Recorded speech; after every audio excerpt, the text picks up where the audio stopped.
దేవుని నీతి మన విమోచన మార్గం.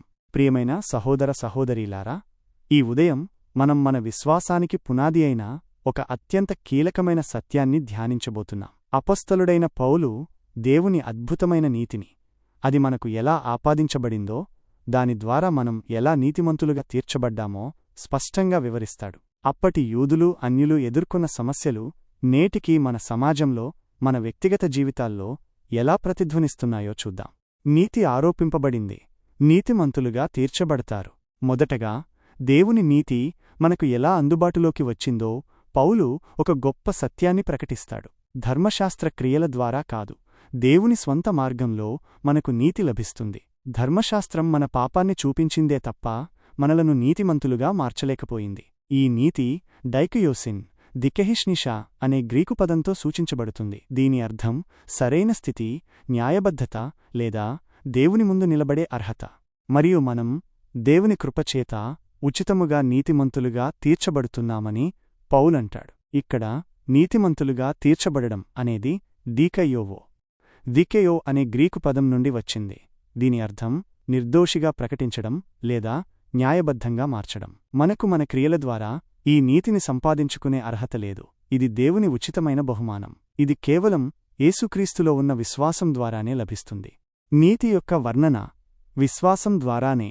పౌలు నీతిని వర్ణించేటప్పుడు అది విశ్వాసము ద్వారానే లభిస్తుందని నొక్కి చెబుతాడు. ఇక్కడ విశ్వాసమంటే కేవలం ఒక సిద్ధాంతాన్ని నమ్మడం కాదు. పిస్తీస్ అనే గ్రీకు పదం నమ్మకం, నమ్మకత్వం, భరోసా అనే అర్థాలను ఇస్తుంది. ఇది క్రీస్తును వ్యక్తిగతంగా నమ్మి ఆయనపై పూర్తిగా ఆధారపడటం. అప్పటి యూదులు ధర్మశాస్త్రాన్ని పాటిస్తేనే నీతిమంతులవుతామని నమ్మారు. కాని దేవుని నీతి యేసుక్రీస్తునందు విశ్వాసము ద్వారా నమ్మువారందరికీ లభిస్తుంది అని పౌలు స్పష్టం చేస్తాడు. ఇక్కడ జాతి, మతం, సామాజిక స్థితి తేడా లేదు. నేడుకూడా కొందరు తమ మత ఆచారాలు, మంచి పనులు, దానధర్మాలు తమను రక్షిస్తాయని అనుకుంటారు. కాని బైబిలు స్పష్టంగా విశ్వాసం ద్వారానే నీతి లభిస్తుందని బోధిస్తుంది. మనమందరం పాపం చేసి దేవుని మహిమను పొందలేకపోతున్నాం కాబట్టి మనకు రక్షకుడు అవసరం. నీతి ఉదహరింపబడినది. పాపానికి ప్రాయశ్చిత్తం. దేవుడు క్రీస్తును పాపాలకు ప్రాయశ్చిత్త బలిగా ఎలా ఉంచాడో పౌలు వివరిస్తాడు. లస్తీరిన్ అనే గ్రీకు పదంతో సూచించబడిన ఈ ప్రాయశ్చిత్తం పాపాలను కడిగివేయడం, పాపాల కవచం, కరుణాసనం అనే అర్థాలను ఇస్తుంది. పాత నిబంధనలో పాపాల ప్రాయశ్చిత్తం కోసం జంతు బలులు అర్పించబడేవి. కాని క్రీస్తు మరణం ఒకేసారి శాశ్వతమైన ప్రాయశ్చిత్తం. దేవుడు గతంలో ప్రజల పాపాలను ఉపేక్షించాడు. అంటే వాటిని వెంటనే శిక్షించలేదు. ఎందుకంటే ఆయన క్రీస్తులో తన నీతిని పూర్తిగా వెల్లడిపరచటానికి ఒక సమయాన్ని నిర్ణయించాడు. దీని ద్వారా ఆయన న్యాయవంతుడును, యేసునందు విశ్వాసము గలవానిని నీతిమంతునిగా తీర్చువాడునై ఉన్నాడు. దేవుడు ఏకకాలంలో న్యాయవంతుడు, ప్రేమగలవాడు అని ఇది చూపిస్తుంది. అబ్రాహాము విశ్వాసం. క్రియల నుండి వేరుగా పౌలు తన వాదనను ధృవీకరించడానికి అబ్రాహామును ఉదాహరణగా తీసుకుంటాడు. యూదులు అబ్రాహాము ధర్మశాస్త్ర క్రియల ద్వారా నీతిమంతుడయ్యాడని నమ్మారు. కాని అబ్రాహాము క్రియల ద్వారా నీతిమంతుడిగా తీర్చబడిన ఎడల అతనికి అతిశయించుటకు ఆధారముండెడిదిగాని దేవుని ఎదుట లేదు అని పౌలు ప్రశ్నిస్తాడు. పౌలు స్పష్టంగా ఇలా వ్రాస్తాడు: అబ్రాహాము దేవుని నమ్మెను, అది అతనికి నీతిగా ఎంచబడెను. ఇక్కడ ఎంచబడెను అనే పదానికి గ్రీకులో లిగిజిమే అని ఉంది. దీని అర్థం లెక్కించుట, ఆపాదించుట, గుర్తించుట. అబ్రాహాము నీతిమంతుడిగా మారడానికి కారణం అతని క్రియలు కాదు, దేవునిపై అతనికున్న విశ్వాసం. ఇది మనకు ఒక గొప్ప పాఠం. మన క్రియలు దేవుని దృష్టిలో గొప్పవైనప్పటికీ అవి మనకు నీతిని సంపాదించిపెట్టవు. అది కేవలం దేవుని కృపద్వారా విశ్వాసంతోనే లభిస్తుంది. అబ్రాహాము విశ్వాసము సున్నతికి వేరుగా, అబ్రాహాము సున్నతి పొందే కంటే ముందే దేవునిచే నీతిమంతుడిగా ఎంచబడ్డాడు. సున్నతి అనేది దేవునితో అతని నిబంధనకు గుర్తు మాత్రమే, అది అతని నీతికి కారణం కాదు. ఇది నేటి క్రైస్తవులకు కూడా వర్తిస్తుంది. బాప్తిస్మం, ఇతర మత ఆచారాలు మన విశ్వాసానికి చిహ్నాలు మాత్రమే, అవి మనలను రక్షించవు. రక్షణ కేవలం క్రీస్తుపై విశ్వాసం ద్వారానే. అబ్రాహాము విశ్వాసము ధర్మశాస్త్రమునకు వేరుగా. ధర్మశాస్త్రమిచ్చిన తరువాత చాలా కాలానికి అబ్రాహాము జీవించాడు. పౌలు అబ్రాహాముకు వాగ్దానం ధర్మశాస్త్రం ద్వారా కాదని విశ్వాసం ద్వారా వచ్చిందని చెబుతాడు. ధర్మశాస్త్రం భయాన్ని, కోపాన్ని కలిగిస్తుంది. కాని విశ్వాసం ద్వారా దేవుని వాగ్దానం కృపతో వస్తుంది. ఇది దేవుడు తన కృపలో అందర్నీ రక్షించడానికి ఉద్దేశించిన మార్గాన్ని చూపిస్తుంది. దేవుని అందలి అబ్రాహాము విశ్వాసము నీతిగా ఎంచబడినది.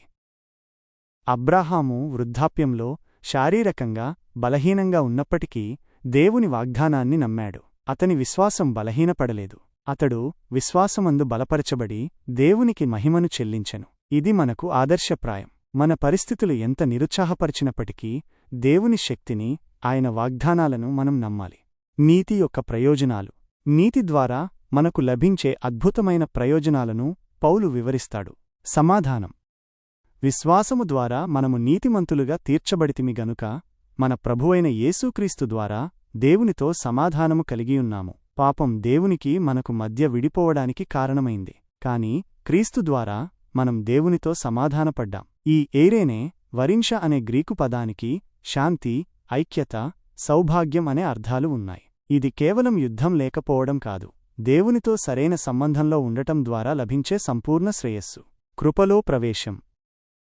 ఆయన ద్వారా మనము నిలిచియున్న ఈ కృపలోనికి విశ్వాసము చేత ప్రవేశము పొందియున్నాము. మనం దేవుని అద్భుతమైన కృపలో స్థిరంగా నిలబడియున్నాం. ఇది ఆయన దయ, మనకు అర్హత లేని బహుమానం. మహిమయైన నిరీక్షణ. మనం దేవుని మహిమను గూర్చిన నిరీక్షణ కలిగి అతిశయించుచున్నాము. మనకు భవిష్యత్తులో దేవునితో నిరంతరముండే అద్భుతమైన నిరీక్షణుంది. ఇది నిరాశకు గురికాకుండా మనల్ని ముందుకు నడిపిస్తుంది. శ్రమలలో అతిశయించుట. అంతేకాక శ్రమలు సహనమును, సహనము అనుభవమును, అనుభవము నిరీక్షణను కలుగజేయునని ఎరిగి శ్రమలయందును అతిశయించుచున్నాము. సాధారణంగా మనం శ్రమలను ద్వేషిస్తాం. కాని పౌలు శ్రమల ద్వారానే మన వ్యక్తిత్వం అభివృద్ధి చెందుతుందని చెబుతాడు. అవి మన సహనాన్ని, అనుభవాన్ని పెంచి నిరీక్షణను దృఢపరుస్తాయి. ఈ నిరీక్షణ దేవుని ప్రేమ ద్వారా కలుగుతుంది. అగాపే. ఈ లాప్ష అనే గ్రీకు పదంతో సూచించబడిన ఈ ప్రేమ దేవుడు మన పట్ల కలిగియున్న నిస్వార్థమైన, షరతులు లేని ప్రేమ. క్రీస్తు మరణం యొక్క విలువ. మనం బలహీనంగా, పాపులుగా ఉన్నప్పుడే క్రీస్తు మనకోసం చనిపోయాడు. మెస్సియా, ఫసింఖాష్ అనే హీబ్రూ పదం అభిషిక్తుడు అని అర్థం. గ్రీకులో క్రిస్తోస్. ఆయన మనపై తన ప్రేమను నిరూపించాడు. మనము దేవుని ఉగ్రత నుండి ఆయన రక్తం ద్వారా రక్షించబడతాము, ఎందుకంటే మనం ఆయన ద్వారా సమాధానపడ్డాము. నీతి యొక్క వర్తింపు. ఆదాము నుండి క్రీస్తు వరకు ఆదాము ద్వారా పాపం ఎలా లోకంలోకి వచ్చిందో, దానివల్ల మరణం ఎలా ప్రవేశించిందో పౌలు వివరిస్తాడు. ఒక మనుష్యుని ద్వారా పాపము లోకములో ప్రవేశించెను, పాపము ద్వారా మరణమును ప్రవేశించెను. మర్తియా అనే గ్రీకు పదానికి గురి తప్పడం, పొరపాటు చేయడం అనే అర్థం ఉంది. ఇది కేవలం ఒక పని కాదు, దేవుని ప్రమాణం నుండి పడిపోవటం. కాని ఆదాము ద్వారా మరణం ఎలా వచ్చిందో అదేవిధంగా యేసుక్రీస్తు ద్వారా నీతి, జీవం ప్రవేశించాయి. పౌలు ఆదామును క్రీస్తుకు విరుద్ధంగా చూస్తాడు. ఆదాము అవిధేయత వల్ల మరణం వచ్చింది, క్రీస్తు విధేయత వల్ల జీవం వచ్చింది. ఒక మనుష్యుని అవిధేయత వలన అనేకులు పాపులుగా చేయబడినట్లు ఒక మనుష్యుని విధేయత వలన అనేకులు నీతిమంతులుగా తీర్చబడుదురు. ఇక్కడ విధేయత అనేది గ్రీకులో హ్యుపాకో, లియాకీ. దీని అర్థం వినడం, ఆజ్ఞకు లోబడటం. చివరగా పాపం విస్తరించినప్పటికీ దేవుని కృప మరింత ఎక్కువగా ప్రబలిందని పౌలంటాడు.